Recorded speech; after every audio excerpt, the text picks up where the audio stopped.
The Cardinals defense got better this week as two Power 5 transfers committed to Jeff Brohm's program. On today's episode of the Locked On Louisville podcast, we're discussing what Tyler Baron and Taz Nicholson bring to the Cardinals team in 2024. So with that being said, let's get right on into the show.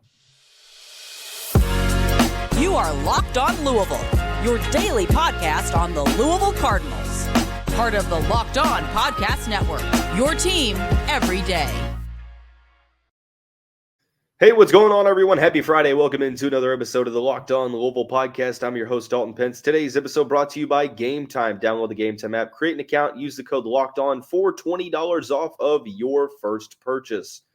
As always, I want to take this time to personally thank you all for making us your first listen of the day. Just a reminder, the Locked On Louisville podcast is free on all streaming services 5 days a week, your team every day. Stop me if you've heard this before, but Louisville has added more players via the transfer portal to the team for next season.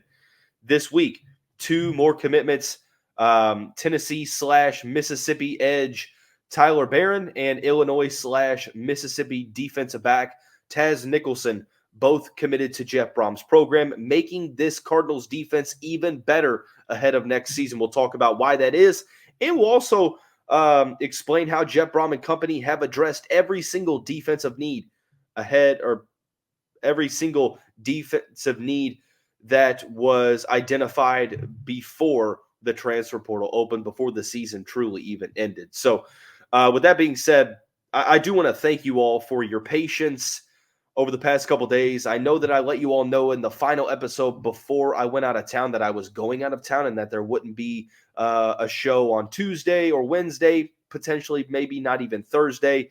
But even then, I do want to apologize for the lack of consistency in scheduling content, and I want to tell you how appreciative I am for your patience. So it seems like right now the trend is that whenever I go out of town, Louisville gets more commitments. Last week, I went out of town on a work trip, and Wesley Walker and Tamaria McDonald committed to the program.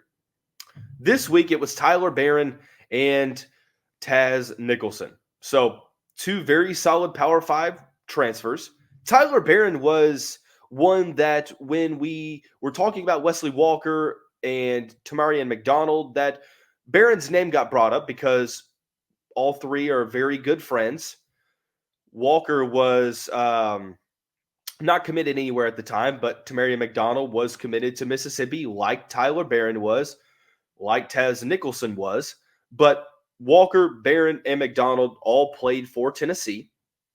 And it seemed like by association, social media saw that I think it was both Walker and McDonald tweet about Baron potentially coming in a package deal, and Louisville fans got extremely excited about the possibility, but it seemed like the door slammed shut and that it wasn't going to be a possibility any longer, and Louisville fans sort of turned the page and started to look elsewhere. And we had a segment on the show a couple days ago about how the Cardinals need to add an edge for the team next season.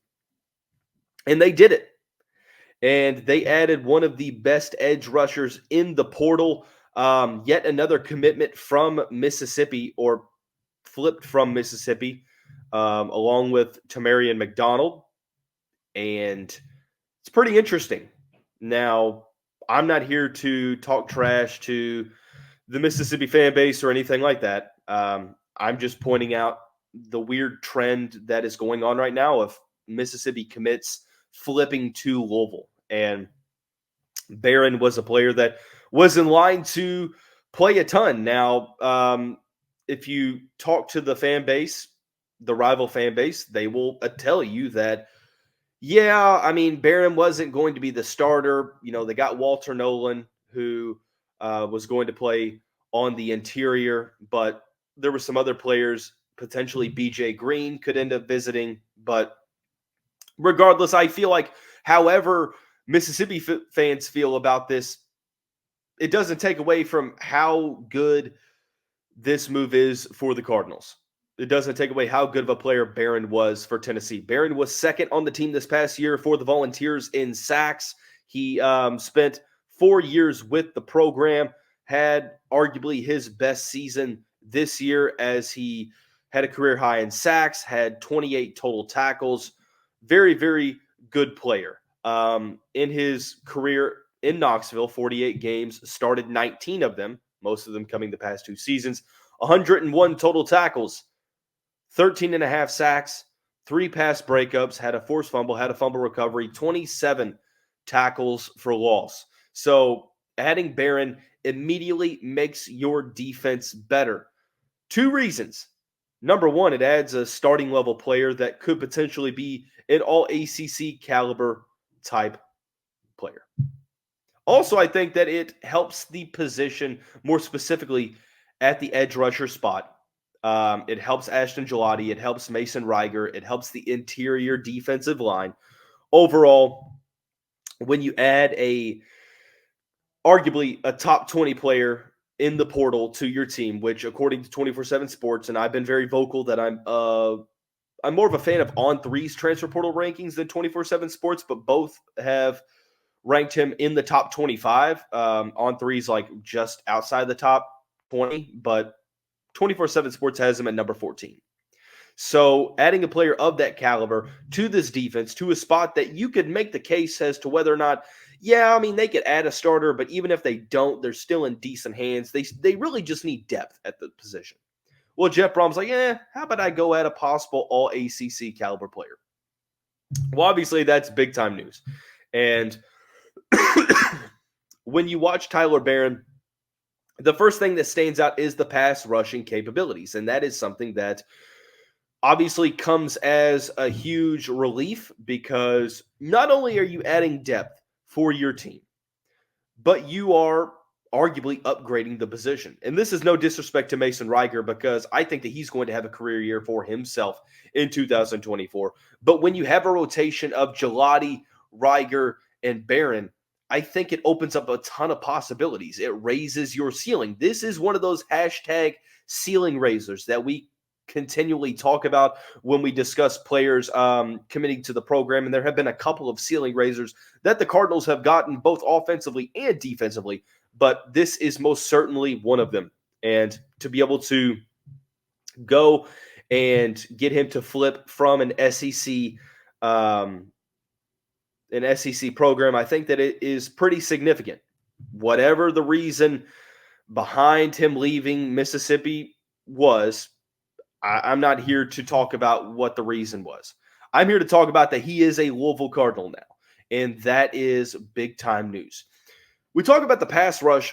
One thing that encourages me a ton is how good he is defending the run. He's been very solid on the edge, being able to seal the edge and defend the run. We talk about Ron English's defense. One thing that the defense you really can't debate was how good they were defending the run. From the interior defensive line to the linebacking core and to the edges as well. I felt like Ashton Gelati improved defending the run. Mason Reiger was solid. You had some other players, Stephen Herron. I think if you look at this from a simple trade-off from Herron to Tyler Baron, I think it is an upgrade. And this is no disrespect to Herron, because I think that Herron was extremely solid, but adding Baron, 6'5", 260 pounds. I would assume he plays that Leo role as the outside linebacker that rushes the passer. But I look at this as an upgrade. Now, granted, it is another Power 5 transfer that succeeded at his past stop. But you talk about the Pac-12 and you talk about the SEC, and I think that that's where you give the nod to Baron.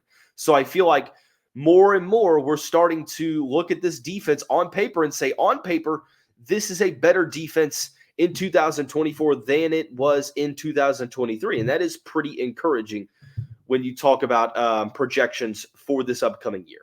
So adding a player like Baron, it can't be underestimated how significant this move is. It's a needle mover. And it takes a little bit of pressure off Ashton Gelati.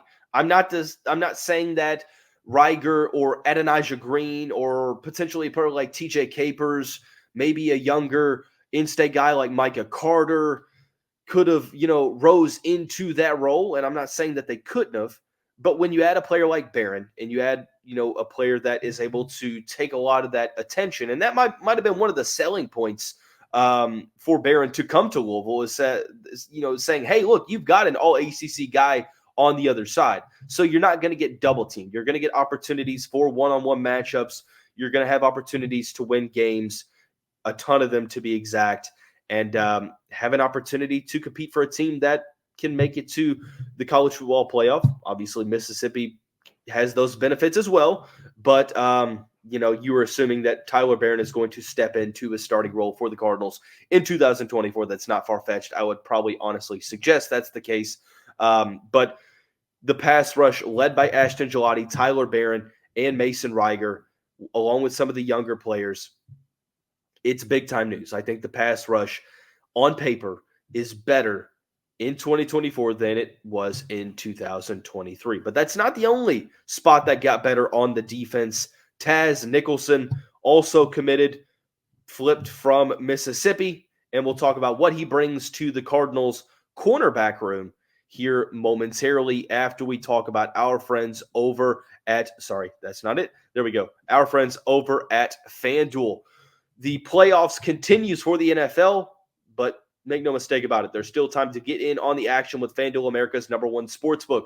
Right now, new customers get $150 in bonus bets guaranteed when you place a $5 bet. That's $150 in bonus bets, win or lose. The app is so easy to use, and there's so many different ways to bet, like live same-game parlays.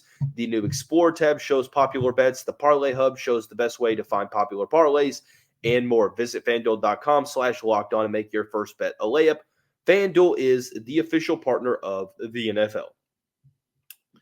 Hey, Cardinal fans, thanks again for making Locked On Louisville your first listen of the day. Just a reminder, Locked On has launched the first ever national sports 24/7 streaming channel on YouTube. Locked On Sports Today is here for you 24/7, covering the top sports stories of the day with the local experts of Locked On, plus our national shows covering every league. Go to Locked On Sports Today on YouTube and subscribe to the first ever national sports 24/7 streaming channel. We talked about this weird trend that was going on, players that had committed to Mississippi out of the transfer portal flipping to Louisville. Well, the trend continued after Tyler Baron did just that when Taz Nicholson followed suit. The 3-year player from the University of Illinois decided to enter the portal in the offseason, committed to Mississippi, and I think a day after or a little after Baron ended up flipping, Taz Nicholson confirmed that he was doing essentially the same exact thing. Taz obviously is from the Power 5 level, played at Illinois. His real name, I think it's Tahevon. I don't want to pronounce it wrong, but he goes by Taz, and I think that that's a dope nickname. You have Thor Griffith, Taz Nicholson. Fantastic for me. But very, very solid player. First year at Illinois, didn't get a ton of snaps, played behind, Devon Witherspoon, who is tearing it up in the NFL currently, but got a ton of run in the 2022 season, was a pivotal part of the puzzle that was one of the best defensive units in the nation. Illinois had a very, very good defense, and then he had an injury at the end of 2022, forced him to miss some time after he got hurt against Purdue. 2023, appeared in all of the games, started 11 of them. In his career has, he has 36 tackles in 2023, doubling or almost doubling his number from the year prior. Had 2 forced fumbles, 1 interception in his career, 6 pass defenses, 26 solo tackles, 10 assisted, etc. So now, again, you have to take everything with a grain of salt from the program that he's transferring from, or any players transferring from. Mississippi fans claim that he was not going to be eligible for the team in 2024, hence why he was entering the portal. I'm not here to fuel speculation. I'm just here to, discuss the opposite point of view. I don't think it's a question of whether or not he can play for Mississippi, although some fans believe that that's the case. Some look at it as a reason of eligibility. Again, same thing with Tyler Baron. I don't care what the reason was that he decided not to play for Mississippi. All I know is that it is a solid addition for the Cardinals program. I think that he fills a solid depth add. And I mentioned when Quincy Riley announced that he was going to return, my intuition was telling me that I felt like Louisville was going to add one more defensive back to the cornerbacks room. If another player entered, I think they would add, one more additional player. But I felt like you add one more player, you lost Jarvis Brownlee, you lost Derek Edwards, Marquise Groves, Killebrew, Storm Duck. So you are having to replace 4 guys.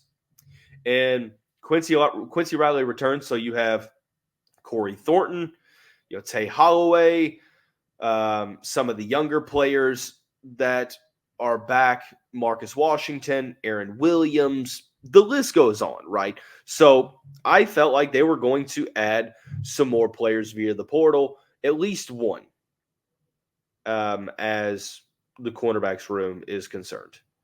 So I like this ad.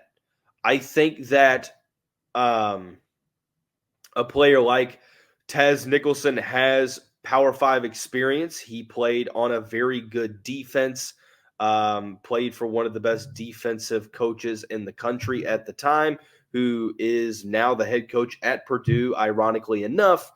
And he was a starter at that level. Now, just because he's a starter at the level doesn't necessarily mean that, that is going to be directly translatable. You look at the situation with Jalen Kimber, to where he was a starter at Florida, and Florida fans couldn't wait for him to leave. And same thing with Jarvis Brownlee at Florida State. Fans couldn't wait for him to leave. But I think that I'm not sure as to whether or not Taz Nicholson is going to start in 2024. I think that there's going to be a competition between him, Corey Thornton, and Tay Holloway from North Carolina. Now, I do think, for the record, that Corey Thornton will be the starter opposite of Riley. But, however, I think that there's going to be a very, very solid competition, not only with those 3, but Aaron Williams, Marcus Washington, maybe even Dave McCullough if, he's utilized in the cornerbacks room. But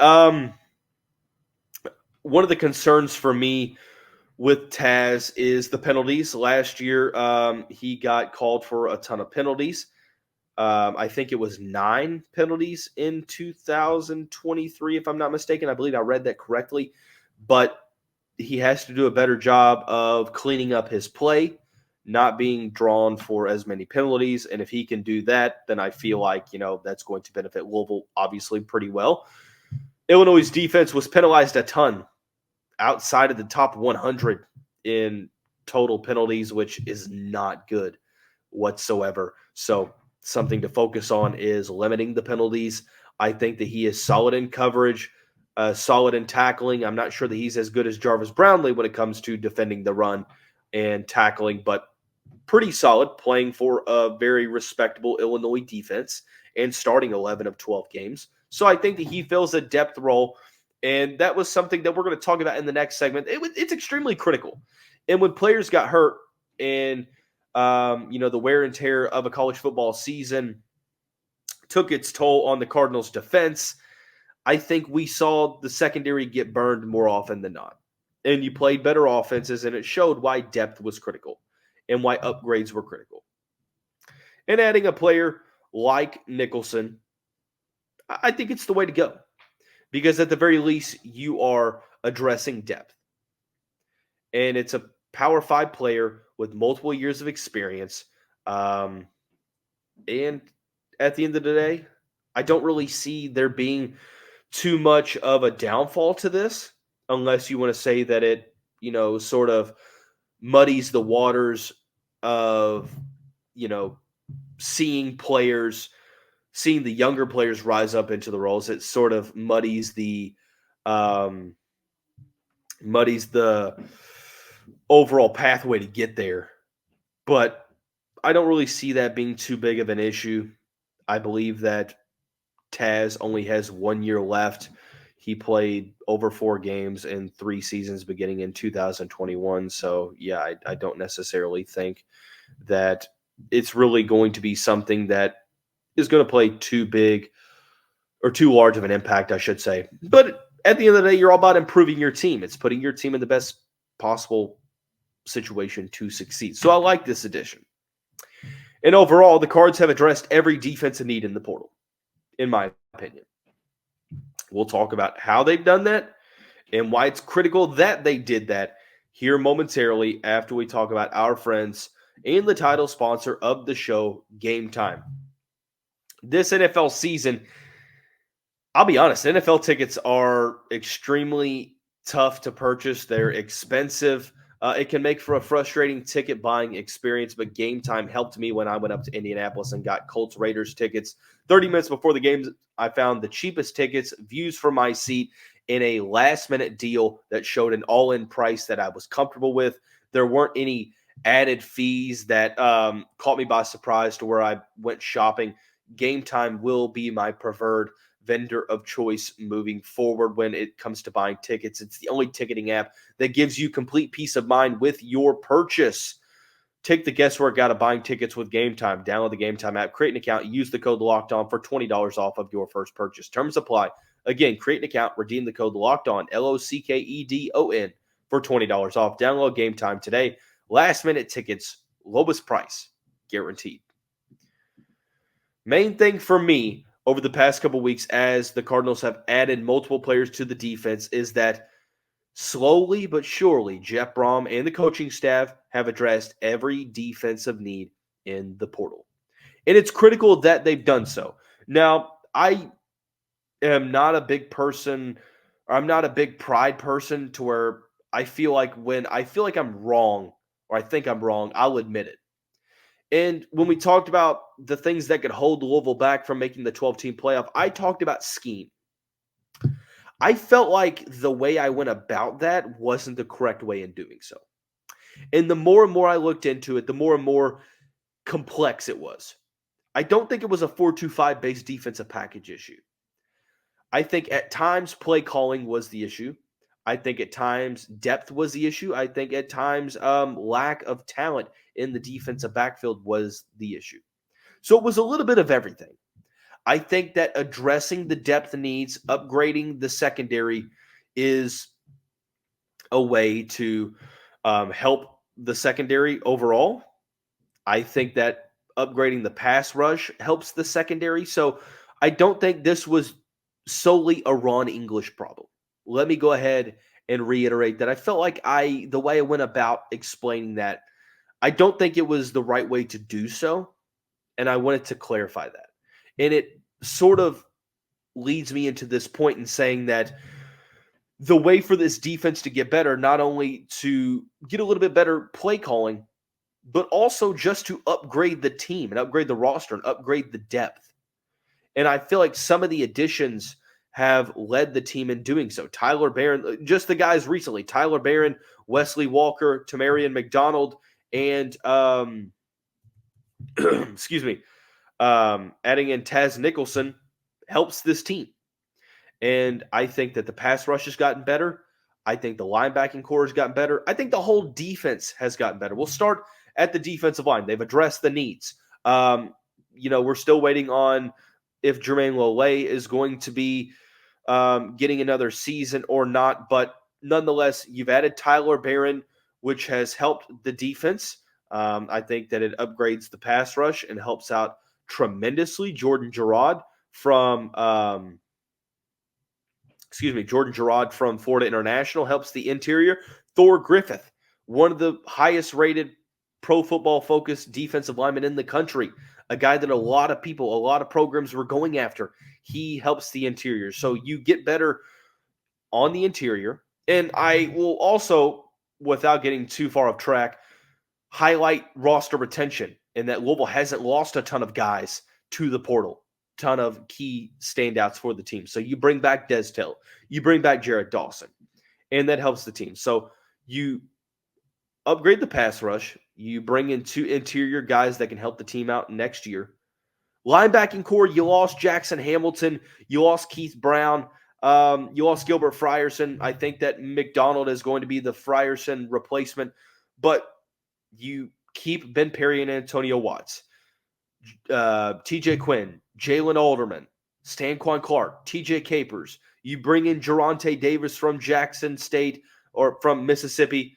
That's another thing. I'm sorry, Texas A&M, not Mississippi. I apologize. Texas A&M, standout at Jackson State, replaces Keith Brown and Jackson Hamilton. I think that that's a pretty fair trade-off. In fact, I think Louisville gets a little bit better in that regard. But you retain the linebacking core. So I know that there's people that think that the linebacking core isn't good enough, and I think that there is room for improvement. But I still feel like the team has gotten better because of the guys that they have held onto and bringing in Geronte Davis. Then you look at the secondary, and I think that this is where the team has gotten better. You have lost some players. Cam Kelly is off to the NFL. Josh Minkins entered the portal. Jarvis Brownlee, Storm Duck to the NFL. Derek Edwards, Marquise Gross-Killebrew to the portal. That is 6 defensive backs that you've had to replace. Well, bringing Quincy Riley back was one of the storylines of, the offseason, as was bringing Ashton Gelati back. So roster retention from the portal and the NFL draft. Don't forget, MJ Griffin at the safety spot was in line for a potential all-ACC level season in 2023 before he got hurt. He's back. And then also some guys returning, Trey Franklin. You have Devin Neal. But I think that even with the players you've brought back, you've also added some improvements. Wesley Walker from Tennessee started a good amount of games with the Volunteers program. I think he's going to step into a starting role alongside MJ Griffin, and that's an upgrade to the position. Dave McCullough, 4-star prospect, spent 1 year at Oklahoma. He ends up transferring. Solid depth as well. Blake Ruffin, 502 native, went to Eastern Illinois, had an All-American type season. He transfers to the program, so you have depth. You replace Josh Minkins and Cam Kelly with essentially MJ Griffin, Dave McCullough, Wesley Walker, and Blake Ruffin. I think ultimately the safety position not only adds depth, but on paper, it's a better unit. In the quarterback spot, Quincy Riley, you have your CB1. Very good. Jarvis Brownlee, losing him is going to hurt. But Storm Duck didn't have the greatest season for the Cardinals this year. Marquise Gross-Killebrew didn't really play. And how did you address it? You got Corey Thornton, multiple-year letterman from Central Florida, started a ton of games for the Knights. Pretty solid. Tay Holloway had an up-and-down redshirt freshman year to where he played in 10 games for UNC, but it's been questioned if the defensive scheme in Chapel Hill hurts defensive backs. Well, only one way to find out, but I like the potential there. I like the potential with Taz Nicholson as well. 3-year player at Illinois is going to be able to step into this defense, and I think at the very least give you depth. So overall, I go on that long spiel to tell you this. Jeff Brohm has addressed every defensive need in the portal. Interior defensive line, edge, cornerback, safety, even linebacker, outside linebacker, hybrid, whatever you want to call it, star. The needs have been addressed. The difference makers have been added. The depth players have been added as well. And it's a testament to how well this team has addressed the transfer portal. And that's something we're going to talk about on tomorrow's episode of the show.